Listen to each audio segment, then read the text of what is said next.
President Joe Biden announcing he's suspending his reelection campaign. At 81, he's the oldest-serving president in U.S. history. It's a storied ending to months of campaigning and a political career steeped in decades of experience. We feel compelled to undress in front of the public to show them how good and how pure we are. And, none of us are pure. Biden entered national politics at age 29. First elected to the U.S. Senate in 1972, he was struck by family tragedy that year when his then-wife and one-year-old daughter died in a car crash. Biden took the oath of office from the side of a hospital bed as his two young sons recovered. He went on to represent Delaware for 36 years.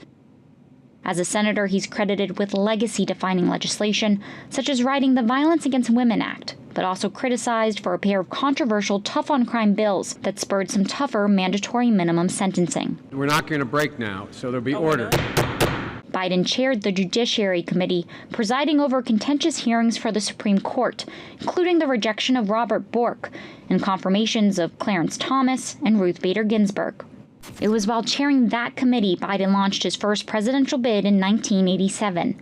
That campaign ended with allegations of plagiarism and low polling, but it was the beginning of what would be a decades-long hunt for the White House. 20 years later, and still serving in the Senate, Biden tried again for the Democratic nomination. It was a campaign that would end as Barack Obama's running mate. From 2009 to 2017, Biden served as vice president under two Obama administrations, notching accomplishments as a shepherd for the Affordable Care Act and averting the 2011 debt ceiling crisis.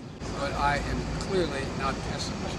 Biden decided to sit out the 2016 race following the death of his son Beau from brain cancer a year earlier. Unfortunately, I believe we're out of time, the time necessary to mount a winning campaign for the nomination. But he did secure the nomination in 2020. I love you. You brought me to the dance. Thank you, thank you, thank you. Biden centered himself as the candidate to block a potential second term for Donald Trump in what he called was a, quote, battle for the soul of the nation. If you entrust me with the presidency, I will draw on the best of us, not the worst. It was Biden's third but first successful bid for the top of the ticket, where he emerged victorious from a crowded primary that at one point saw 20 candidates. He made history with his pick for running mate when Kamala Harris became the first African-American and first South Asian American vice presidential nominee. I, Joseph Robinette Biden Jr., do solemnly swear.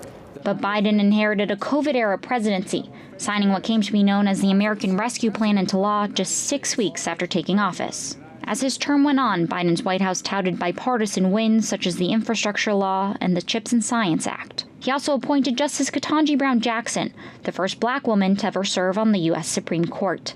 However, President Biden was plagued by low approval ratings, in part fueled by Americans' concerns about record border crossings and high inflation under his administration.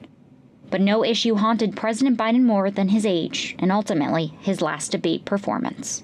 In Washington, Tyler Kendall, Bloomberg News.